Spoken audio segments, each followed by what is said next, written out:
Praise lord. అందరూ బాగున్నారు కదా. వాక్యంలోకి వెళ్ళే ముందు చిన్న ప్రార్థన చేస్తున్నాం. సర్వోన్నతుడ, సర్వశక్తిమంతుడ, కృపామయుడ, వేవేల దొత్తలతో కొనియాడబడుచున్న దేవా, నీకు స్తోత్రాలు, నీకు వందనాలు నాయన. తిరిగి నలుగున హృదయమును దయచే ప్రభా, మాకు మారు మనసు దయచే ప్రభా, మాకు రక్షణ భాగ్యమును దయచే నాయన ప్రభా. నిన్ను స్థుతించే భాగ్యమును మాకు దయచేయమని అడుగుచున్నాం ప్రభా. నిన్ను స్థుతించే భాగ్యము మాకు ఇచ్చినందుకు నీకు లెక్కలేని స్తోత్రాలు చెల్లించుకునిచున్నాము నాయన ప్రభా. విని విడిచిపెట్టేవారిగా కాకుండా ప్రభా, గ్రహించే మనసును ప్రభ, వినగలిగే చెవులను మాకు దయచేయమని అడుగుచున్నాం ప్రభా. వినినవాడు ప్రభ విడిచిపెట్టుకోకుండా ప్రభ దానిని అనుసరించే భాగ్యమును దయచేయమని అడుగుచున్నాను నాయన ప్రభ. నాయన ప్రభ, ఈ లోకపు వైపు కాదు కానీ ప్రభ, నీ వైపు చూసి ప్రభ రక్షణ పొందుటకు సహాయం చేయమని అడుగుచున్నాను తండ్రి. వినుచున్న వారికి, చూచుచున్న వారికి, ప్రతి ఒక్కరికి ప్రభ రక్షణ భాగ్యమును దయచేయమని, నా ప్రార్థనను నీ పాసాన్ని చేర్చుకోమని యేసు నామములో బ్రతిమాలి వేడుకొనుచున్నాను తండ్రి. ఆమేన్, ఆమేన్. కీర్తనలు 150 మొదటి నుంచి 6 వచనాలు ఇలాగూ రాయబడి ఉన్నాయండి. కీర్తనలు 150. యెహోవాను స్తుతించుడి, ఆయన పరిశుద్ధ ఆలయమునందు దేవునిని స్తుతించుడి. ఆయన బలమును ప్రసిద్ధి చేయు ఆకాశ విశాలమును ఆయనను స్తుతించుడి. ఎవరిని స్తుతించాలి? యెహోవాను స్తుతించమని అంటున్నాడు. యెహోవాను ఆయన పరిశుద్ధ నామమును దేవునిని స్తుతించండి అని అన్నాడు. ఆలయంలోకి వెళ్ళి దేవునిని స్తుతించమన్నాడు. మన హృదయమే మాకు ఆలయము, మన దేహమే దేవాలయం ఉన్నది. మన దేహము తేటగా ఉండిన ఎడల, మన కన్ను తేటగా ఉండిన ఎడల ప్రతిదీ కూడా తేటగా కనిపించింది. కానీ మనము ఆయన సన్నిధిలోనే స్తుతించమని అంటున్నాడు. యెహోవాను స్తుతించమని అంటున్నాడు. ఆయన పరిశుద్ధాలయమునందు దేవునిని స్తుతించడం అన్నాడు. ఆయన బలమును ప్రసిద్ధి చేయమని అన్నాడు. యెహోవాను స్తుతించడం అన్నాడు. ఎవరిని స్తుతిస్తున్నారు? యెహోవాను. ఎవరిని ఆరాధిస్తున్నారు? మనం అందరము కూడా చాలా ప్రార్థన చేసుకుంటున్నాం. అది ఎలా ప్రార్థన చేస్తున్నాం? హృదయపూర్వకంగా ప్రార్థన చేస్తున్నామా, లేకపోతే వేషధారణ వల్లే ప్రార్థన చేస్తున్నామా? ఎప్పుడైనా ఒక్కసారి నీ హృదయాన్ని నీవు పరిశీలన చేసుకుంటున్నావా? ఎప్పుడైనా నీ హృదయాన్ని దేవునికి అర్పించుకొనిచున్నావా? ఒక్కసారి ఆలోచించి ప్రియ సహోదరులారా, ప్రతి ఒక్కరమును కూడా యెహోవా యందు సన్నిధించమన్నాను, యెహోవా నామమును స్తుతించమని అన్నాడు. ఆయన పరక్రమ కార్యములను బట్టి ఆయనను స్తుతించుడి, ఆయన మహాప్రభావమును బట్టి ఆయనను స్తుతించమన్నాడు. ఆయన పరాక్రమ కార్యములు ఎక్కడున్నవి? ఆయనను స్తుతించడం ఎక్కడ? మహాప్రభావమును బట్టి ఆయనను స్తుతించమని అన్నాడు. మనం ఎలా స్తుతిస్తున్నాం? ఒకవేళ నిజంగానే దైవజనులని కాదు, దైవజనురాలని కాదు, ఎవరైనా సరే ప్రతి ఒక్కరము కూడా దేనికోసము బోధిస్తున్నాము? ఎవరైనా ఒకసారి ఆలోచించుకున్నామా మనము? దేనికోసం? మారు మనసు కోసము ప్రతి ఒక్కరము కూడా ప్రార్థన చేయాలి. ప్రతి ఒక్కరిని కూడా మారు మనసు పొందమని అడగాలి. దేవుడు మన కొరకు మార్గమును సిద్ధపరచడానికి వెళ్ళి ఉన్నాడు. నిజమే, ఆయన పొందిన దెబ్బల వల్లనే మనకి స్వస్థత కలిగినది. ఆయన మన కోసం సిలువలో బలి అయినాడు మన పాపాలు. కానీ దేవునికి మనం కృతజ్ఞతాస్తుతులు ఎలా చెల్లిస్తున్నాము? దేవునికి తిరిగి మనం ఏమి ఇస్తున్నాము? ఏమిచ్చి కూడా ఆయన రుణము మనము తీర్చుకోలేము. హృదయపూర్వకంగా దేవుని స్థుతించు, తంబురతోనూ, నాట్యంతోనూ, సితారతోనూ దేవుని స్థుతించమన్నాడు. ఈ రోజున ప్రజలందరూ ఏం చేస్తున్నారంటే, చప్పట్లు కొడితే చేతులు నొప్పులు వచ్చేస్తున్నాయి, ఒకవేళ డ్రమ్ కొడితే ఆ హార్ట్ అటాక్ వచ్చేస్తుంది, గట్టిగా పాటలాడితే నోరు నొప్పి వచ్చేస్తుంది. ఇవే తప్ప కానీ ఎవరైనా తంబురతోనూ, నాట్యంతోనూ, సితారతోనే దేవుని స్థుతిస్తున్నారా? ప్రార్థనలు పెట్టుకుంటున్నారు, ప్రార్థనకు వెళుతున్నాము, వస్తున్నాము. ఎలా ఉంటుంది నీ హృదయం? ఎప్పుడు నీ హృదయం ఎలా ఉంటుంది? ఒక్కసారి ఆలోచించుకో. నీ హృదయం దేవునికి దగ్గరగా ఉన్నదా, దేవునికి దూరంగా ఉన్నదా? ఒక్కసారి నువ్వు ప్రార్థన పెట్టుకోవడము, లేకపోతే నీ ప్రార్థనకి వెళ్ళడమో కాదు. ఒక్కసారి నీ హృదయం ఎలా ఉన్నది? నీవే ఎలా ఉన్నావు? నీవు ప్రార్థన చేయడము మంచిది, ప్రార్థనకు వెళ్ళడము మంచిది. ఆయనను హృదయపూర్వకంగా స్తుతించమని అంటున్నాడు. తంబురతోనూ, నాట్యము. దావీదు గారు ఏం చేశారు? గొర్రెలు కాచుకుని తంబురతోనూ, సితారతోనూ, నాట్యముతోనూ ఆయన స్తుతించాడు. మనం కూడా అలాంటి విశ్వాసమును కలిగి ఉండాలి, అలాంటి నమ్మకమును కలిగి ఉండాలి. మనం కూడా అలాంటి ప్రార్థనని కలిగి ఉండాలి. మనము కూడా అలా స్తుతించాలి. తంబురతోను, పిల్లల గ్రవ్వు ఊదిచ్చు, తాళములతోనూ బ్రాకరించి మనం ప్రార్థన చేయాలి. మన నిత్యము కూడా యెహోవా సన్నిధిలో ఆయనను స్తుతించాలి. ఆయన పరక్రమ కార్యములను బట్టి ఆయనను స్తుతించాలి, మహాప్రభావమును బట్టి స్తుతించాలి. బోరధ్వనితో ఆయనను స్తుతించుడి, స్వరమండలముతోనూ, సితారతోనూ ఆయనను స్తుతించమన్నాడు. ఎలా స్తుతించమన్నాడు? బోరధ్వనితో, సితారతోనూ ఆయనను స్తుతించమని అంటున్నాడు. నిజముగా దేవుడిని స్తుతిస్తాము అంటే ఒక ధన్యత. నిజముగా మనము బైబిల్ ఒకసారి ఒక వచనం చదివి మానేద్దాంలే అని అనుకుంటారు.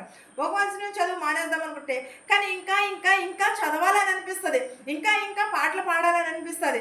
కానీ చాలామంది అయితే అంటారు, అయ్య బాబా ఇంత పెద్ద పాట పాడేశారు ఇంటి బాబాయ్ చేతులు నొప్పి వచ్చేసినాయి అంటారు, అయ్య బాబా నోరు నొప్పి వచ్చేసింది, బాబా ఇంతసేపు ప్రసంగం చేసేస్తున్నారు నడు నొప్పి వచ్చేస్తున్నారు.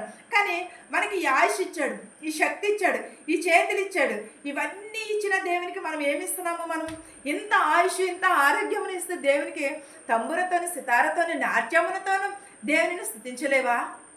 ఒక్కసారి ఆలోచించుకో ప్రియ సహోదరులారా, ఒక్కసారి నీ హృదయాన్ని దేవునికి అర్పించుకోలేవా? 24 గంటల్లో ఒక్క గంట దేవునికి అర్పించుకోలేవా? ఇలాంటి తరుణంలోకి ఎంతోమంది రాజులు ధనుకులు బోలెడు మంది చనిపోయారే. దేవుడు నిన్ను ఎలా సజీవ రెక్కలలో ఉంచినందుకు నీకు తిరిగి దేవునికి ఏమిస్తున్నావు? దేవుడు ఏమి అడిగాడు? నేను విరిగి నలిగిన హృదయం అడిగాడు, పూర్ణ మనసుతోని శక్తితోని దేవుని ఆరాధించమని అడిగాడు. కానీ నువ్వెలా ఆరాధిస్తున్నావు? ఒక్కసారి వేషధారుల వల్లే ఆరాధిస్తున్నావా, లేకపోతే ఎలా ఆరాధిస్తున్నావు? ఒక్కసారి ఆలోచించుకో ప్రియ సహోదరులు. ప్రతి ఒక్కరిని కూడా ఎలా స్తుతించాలి? గంభీర తాళములతో, ఘోరధ్వనితో, పిల్లన గ్రోవెలతో ఆయనను స్తుతించమని అన్నాడు. స్వరమండలములతో ఆయనను స్తుతించమన్నాడు. తంబురతోను నాట్యముతోనూ ఆయనను, తంతి వాయిద్యములతో పిల్లన గ్రోవులతో ఆయనను స్తుతించుడి అన్నాడు. బ్రోగు తాళములతో ఆయనను స్తుతించుడి, గంభీర తాళములతో ఆయనను స్తుతించమని అన్నాడు. గంభీర తాళములతో, తంతి వాయిద్యములతో, పిల్లన గ్రోవులతో దేవునిని స్తుతించండి అని అడుగుతున్నాడు. మరి నువ్వెలా స్తుతిస్తున్నావు? దావీదు గారు ఆయన అలాగే స్తుతించాడు. ఎలాగా? పిల్లన గ్రోవును ఊదుచు, స్తంభురను వాయించుచు, గిటారి వాయించుచు, మృగు తాళములతో ఆయనను దేవుని స్తుతించాడు. మనం ఎలా స్తుతించున్నాము? ఒక్కసారి ఆలోచించుకోండి.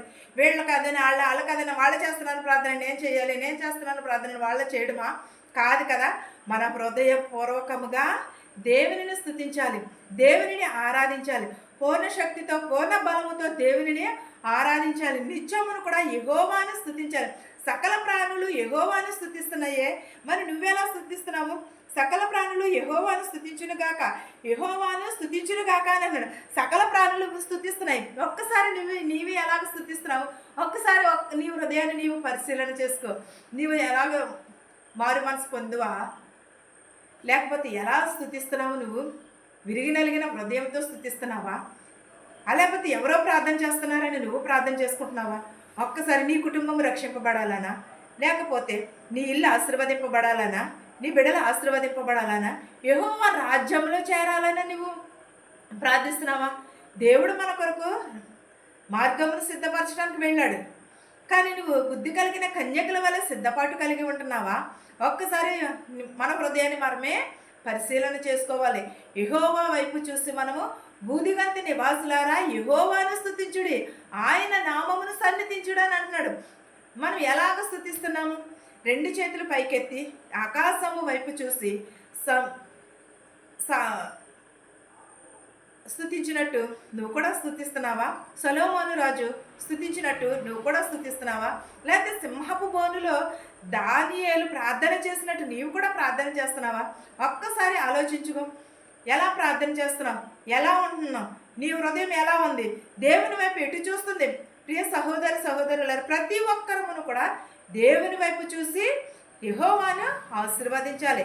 పిల్లల గ్రోవుతో తంబురతన మన ప్రార్థనకు వెళితే చేతులు నొప్పి వచ్చేస్తాయి, చప్పట్లు కొడితే దేవునికి నొప్పి వచ్చేస్తుంది, లేకపోతే ఎక్కువసేపు కూర్చుంటే నడుపుపోటు వచ్చేస్తుంది, లేకపోతే ఎవరో ప్రసంగం చేస్తున్నారే వాళ్ళ ప్రసంగం వినలేక తలనొప్పి వచ్చేస్తుంది. ఇవి కాదు, నువ్వు చూడవలసిందల్లా ఏమిటంటే దేవుని వైపు చూడాలి. ఒక చిన్న ఉదాహరణ చెప్తున్నానండి. ఏంటంటే ఒక యవనస్తురాలు రోజు ఆదివారము ఎక్కడ ప్రార్థన పెట్టినా సరే చర్చికి వెళ్ళిపోతుంది. చర్చికి వెళుతూ ఒక రోజుని చర్చిలోని ఒక పక్క ఆవిడ ఫోన్ చూసుకుంటుంది, ఇంకొకళ్ళేమో మాట్లాడుకుంటున్నారు, ఇంకొకళ్ళేమో వెకిలింతారు, ఇంకొకళ్ళేమో వాళ్ళకి ఇష్టం వచ్చిన రీతిగా ఉన్నారు దేవుని సన్నిధిలో. ఈమె వాళ్ళందరినీ పసిగడుతుంది, కానీ వాక్యానికి మాత్రమో శ్రద్ధ చూపట్లేదు, వాక్యం కూడా వినట్లేదు. ఎందుకంటే వీళ్ళందరి వైపు చూస్తుంది, ఈ లోకపు వైపు చూస్తుంది. వాళ్ళందరినీ చూసి ఒక రోజుని పాస్టర్ గారి దగ్గరికి వెళ్ళానదంట. పాస్టర్ గారు నేను వచ్చే వారం నుంచి మీ చర్చికి రానండి అని. ఏమ్మా అన్నారంట. కొంతమంది ఏమో ఫోన్ చూసుకుంటున్నారు, కొంతమంది ఏమో మాట్లాడుకుంటున్నారు, కొంతమంది ఏమో ఎవరికి ఇష్టం వచ్చినట్టు వాళ్ళు అంటున్నారు, అటు ఇటు వెళ్తున్నారు తప్ప కానీ వాక్యం ఎవరు వినట్లేదండి. మీరు చెప్పింది ఎవరు వినట్లేదు, అందుకే నేను మానేస్తున్నాను అన్నాను. సర్లే అమ్మ, మానేస్తే మానేస్తావు కానీ ఒక గ్లాసు నీళ్లు పట్టుకుని వెళ్ళి నువ్వు చచ్చి చూడు తిరగా, ఒక్క చుక్క కూడా కింద పడుకోకుండా చచ్చి చూడు తిరగా తిరిగి రమ్మా అన్నారంట ఆ అమ్మాయిని. సర్లే అని వెళ్ళి 3 రౌండ్లు వేసిందంట. ఒక్క చుక్క కూడా కింద పడలేదు పాస్టర్ గారు అని అన్నదంట. ఏ అమ్మాయి ఎందుకని పడకపోవటం ఏంటి? చుట్టూ జనం ఉన్నారే, చుట్టూ ఎక్కడ పడితే అక్కడ ఉన్న జనం ఉన్నారు, ఎవరికి పడితే వాళ్ళు మాట్లాడుకుంటున్నారే, లేకపోతే నిన్నెవరు గుర్తలేదా, నిన్నెవరు పక్క నుంచి ఇలా తొయ్యలేదా అని అడిగి, లేదు పాస్టర్ గారు ఎవరు కూడా తొయ్యలేదు, నేను గ్లాస్ పట్టుకుని ఇలా సుడిదేరుగా తిరిగి వచ్చాను 3 రౌండ్లు. అలాగే దేవుని వాక్యం కూడా నువ్వు వింటే నీకు దేవుని వాక్యమే వినబడుతుంది. దేవుడి వాక్యము నువ్వు ఎప్పుడైతే నువ్వు ఇతరులను చూస్తున్నావో, ఇతరులలో లోపాలను చూస్తున్నావో అప్పుడు అవే కనిపిస్తున్నాయి. అంతేగాని నువ్వు గ్లాసు మీద శ్రద్ధ ఎలా పెట్టి నువ్వైతే తిరిగి వచ్చావో అలాగే వాక్యము మీద శ్రద్ధ పెడితే నీకు పక్కవారి లోపాలు కనిపించవు, వాక్యం ఒకటే వినిపిస్తుంది అని అన్నది. ఇది నిజమే కదండి. మన పక్కవారిని చూస్తున్నాం కానీ ఫాస్ట్గా చెప్పే వాక్యం చూస్తున్నామా? ఎవరు చెప్పే వాక్యం చూస్తున్నాం, ఎవరు చెప్పిన కానీ మన ఏమన్నారైనా పక్కవారి విషయాలన్నీ విడిచిపెట్టేసి వాక్యంను శ్రద్ధగా వినుము, అప్పుడు నీ హృదయంలో నాటుకుంటుందని. ఈ గ్లాస్ని ఎలాగైతే పట్టుకుని వెళ్ళావో అలాగే వాక్యం వినాలి. మనం కూడా అలాంటి వాక్యమును కలిగి ఉండాలి, అలాంటి సాక్ష్యమును కలిగి ఉండాలని ఈ వాక్యము మనందరికీ తోడయుండును గాక. ఆమేన్. ప్రార్థించుకుందాం. స్తోత్రం స్తోత్రం ప్రభా. ప్రతి ఒక్క బిడ్డని దీవించి ఆశీర్వదించిన ఆయన ప్రభా. మా శత్రువులు మిత్రులు దీవించిన ఆయన ప్రభా. ధనుకులనేమి వేదననేమి దీవించిన ఆయన ప్రభా. ప్రతి ఒక్కరికి మారు మనసు దయచే ప్రభా.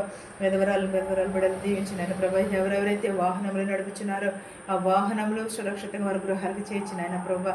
ప్రతి ఒక్కరికి రక్షణ భాగ్యము దయచేయమని, ఇతర దేశాల్లో ఉన్నవారిని, వెలుచున్నవారిని, వచ్చుచున్నవారిని కూడా దీవించమని అడుగుచున్నా ప్రభా. నా కుటుంబమును కూడా జ్ఞాపకం చేసుకోమని, నా ప్రార్థనను నివాసాన్ని చేర్చుకోమని యేసునామంలో బ్రతిమాలు వేడుకుంటున్నాను తండ్రి. ఆమేన్.